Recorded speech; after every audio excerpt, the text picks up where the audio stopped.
آج کی اس ویڈیو میں ہم لے کر حاضر ہوئے ہیں ایک ایسا عمل جو سب سے طاقتور اور پاورفل عمل ہے۔ اس کے لیے سب سے پہلے اگر آپ ہمارے چینل پر نئے ہیں تو چینل کو سبسکرائب کر لیں اور ویڈیو اچھا لگے تو اس کو لائک کر دیں۔ تو آج ہم لے کر کے حاضر ہوئے ہیں ایک ایسا عمل جو بہت ہی طاقتور اور بہت ہی پاورفل عمل ہے، جس کو ہم نے خود کیا ہے، یعنی کہ آزمایا ہوا عمل ہے یہ۔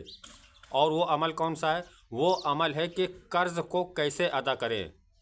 قرآن کے ذریعے، آیتوں کے ذریعے اور وظیفے کے ذریعے ہم اپنے قرض کو کیسے ادا کریں۔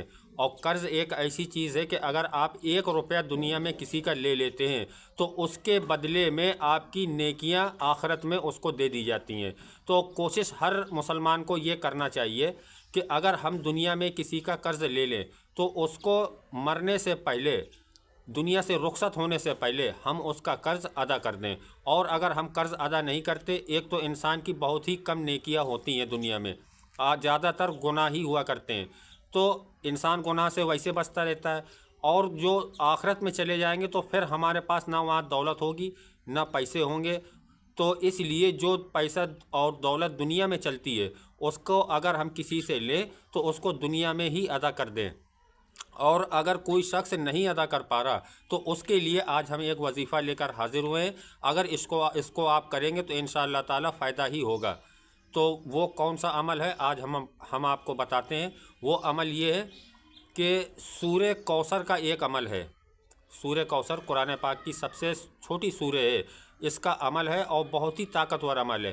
آپ کو اس عمل کو کرنا کیسے؟ جیسے آپ کا کسی کے اوپر قرض ہو گیا ہے تو اب وہ نہیں ادا ہو رہا، تو آپ عصر کی نماز پڑھیں اور عصر کی نماز پڑھنے کے بعد اسی جگہ پر بیٹھ جائیں، اور اس جگہ بیٹھ کر کے آپ کو ایک تسبیح لے لینی ہے۔ اور تسبیح لینے کے بعد اس تسبیح میں 103 مرتبہ سورہ کوثر کو بسم اللہ کے ساتھ پورا پڑھنا ہے۔ اور پورا پڑھنے کے بعد جب تسبیح ہو جائے اور کم سے کم 10 منٹ اسی جگہ بیٹھ کر کے آپ کو دعا مانگنی ہے۔ جب یہ عمل پورا ہو جائے تو 10 منٹ آپ کو دعا مانگنی ہے۔ دعا مانگنے کے بعد ہی آپ کو جانماز سے اٹھنا ہے، اور اس کو لگاتار کم سے کم 7 دن کرنا ہے۔ اور 7 دن سے پہلے آپ دیکھیں گے کہ ہمارا جو وظیفہ تھا وہ پورا کمپلیٹ ہو چکا ہے۔ اور جو آپ کا قرض ہو، چاہے وہ 1 لاکھ کا ہو، چاہے 2 لاکھ کا ہو، چاہے 10 لاکھ کا ہو، چاہے 10,000 کا ہو، وہ قرض 7 دن سے ہی پہلے آپ کا ادا ہو جائے گا۔ اور جب یہ قرض ادا ہو جائے تو پھر آپ کو اس کا صدقہ نکالنا ہے، اور صدقہ نکالنا بہت ضروری ہے۔ آپ اس کو صدقہ نکالیں اور اس عمل کو 7 دن سے پہلے ختم نہ کریں، پورا 7 دن تک ہی کریں۔ اور جب آپ 7 دن کر لیں گے تو آپ دیکھیں گے انشاءاللہ تعالی آپ کا قرض جو ہے غیب سے ادا ہو جائے گا، یعنی اللہ اس کو خود ادا کروا دیں گے۔